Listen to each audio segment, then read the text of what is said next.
name is Deepika Khare. Once again, I welcome you in my channel, Absolute Mentor. Students, if you like my videos, please like, comment, share it, and subscribe the channel. Actually, today I am going to teach you about the nationalism in Europe.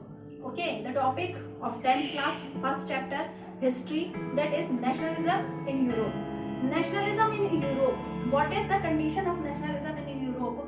Actually, we have already studied about the French Revolution in our previous class, and on that we know that how much disputes are there between the government and the citizens, how much problems are there, how many problems are there.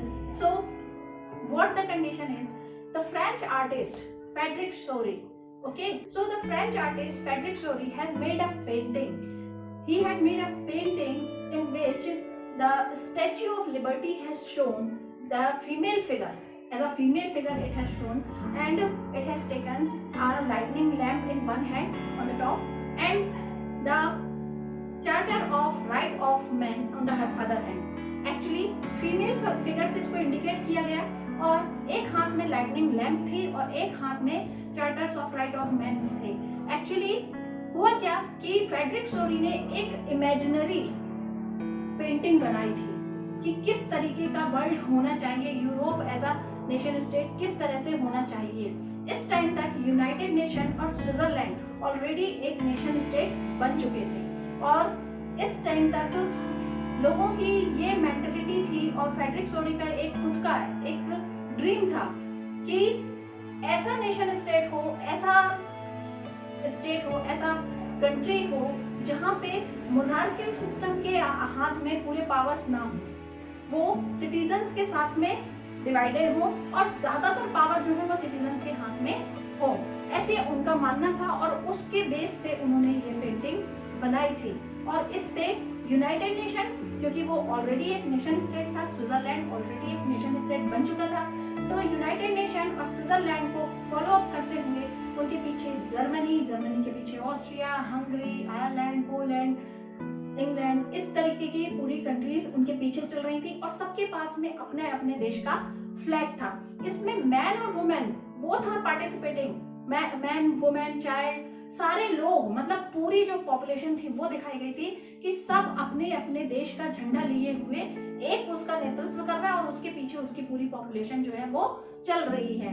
Try colours, most of the country have made try colours, मतलब उस time पे ज्यादातर countries ने try colour के रूप में अपनी freedom को और अपनी विल को शो किया था, अपनी इच्छा को बताया था. और उस कंडीशन में जर्मनी, जो कि नेशन स्टेट नहीं बना था, लेकिन उसके बाद भी ये माना गया, ये सोचा गया कि जर्मन स्पीकिंग पीपल जो हैं वो अब वर्ल्ड में ऊपर आए और वो लीड करें. इस तरीके से उस फिगर को दिखाया गया था.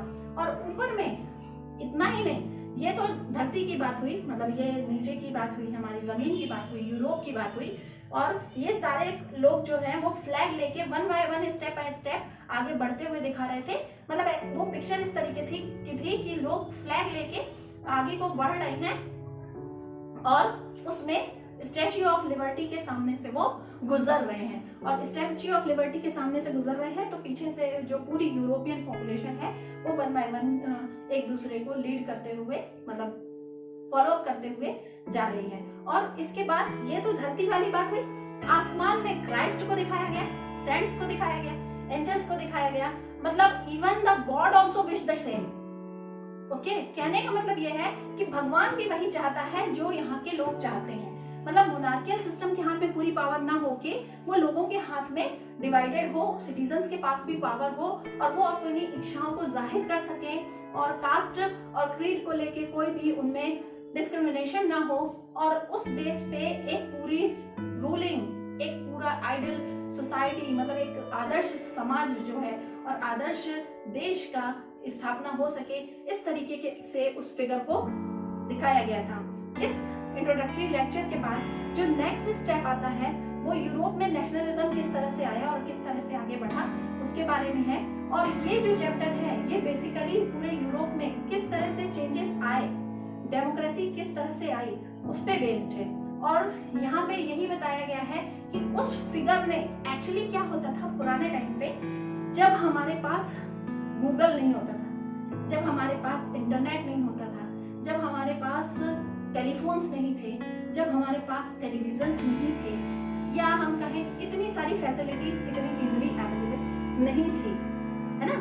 तो जो पिक्चर्स होती थी, पेंटिंग्स होती थी, या जो हमारे यहाँ मतलब मीन्स ऑफ कम्युनिकेशन जो इतना वीक था, उसमें किसी तरह को बात को कैसे एक्सप्रेस करना है, तो वो पोएट्री, प्ले, ड्रामा, इन चीज़ों के माध्यम से और पेंटिंग्स के माध्यम से स्पेशली रिप्रेजेंट की जाती थी।